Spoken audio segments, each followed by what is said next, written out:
Good morning students. Remaining part of आत्म परिचय fifth काव्यांश एक्सप्लेन करूँगी. First I will read this काव्यांश. मैं रोया इसको तुम कहते हो गाना, मैं फूट पड़ा तुम कहते हो छंद बनाना.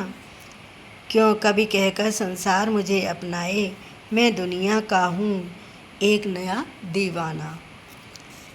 मैं दीवानों का वेश लिए फिरता हूँ, मैं मादकता में निशेष लिए फिरता हूँ. मैं मादकता निशेष लिए फिरता हूँ, जिसको सुनकर जग झूम झुके लहराए, मैं मस्ती का संदेश लिए फिरता हूँ.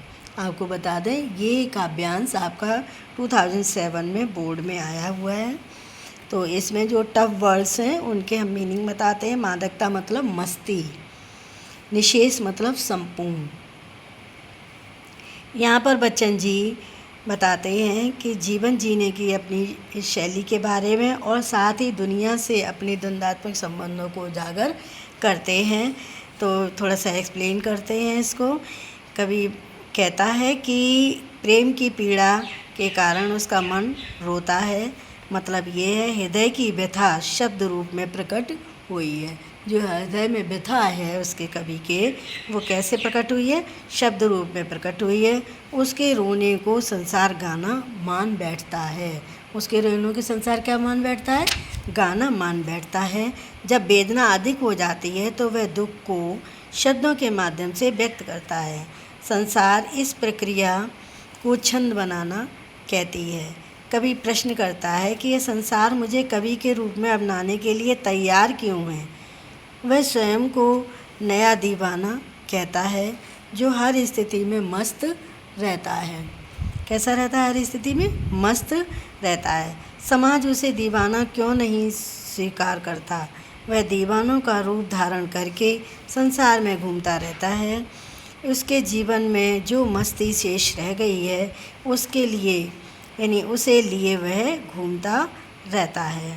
इस मस्ती को सुनकर सारा संसार झूम उठता है. कवि के गीतों की मस्ती सुनकर लोग प्रेम में झुक जाते हैं तथा आनंद से झूमने लगते हैं.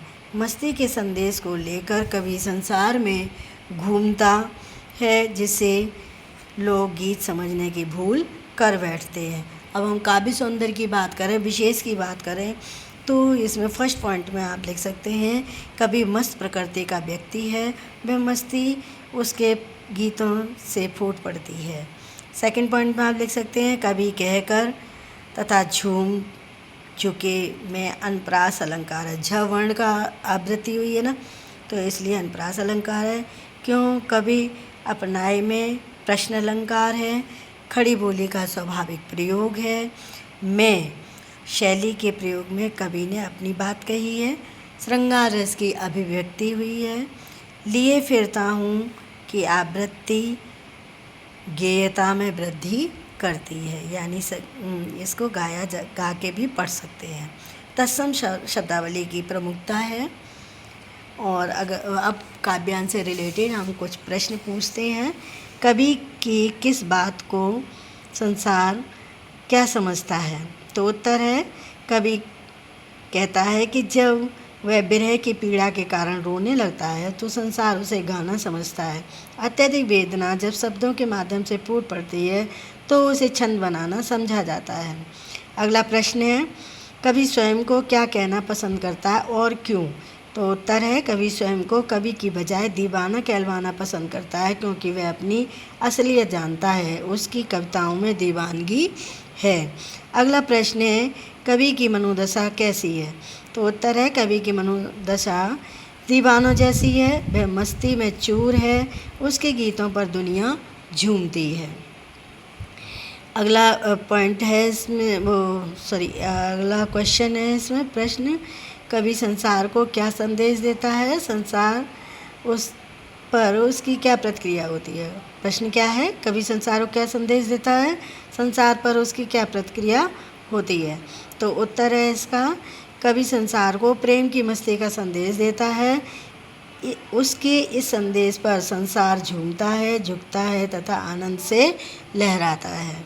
तो ये रिमेनिंग पार्ट था आत्म परिचय का। इसका सेकंड पार्ट एक गीत मैं अगली वीडियो में एक्सप्लेन करूँगी।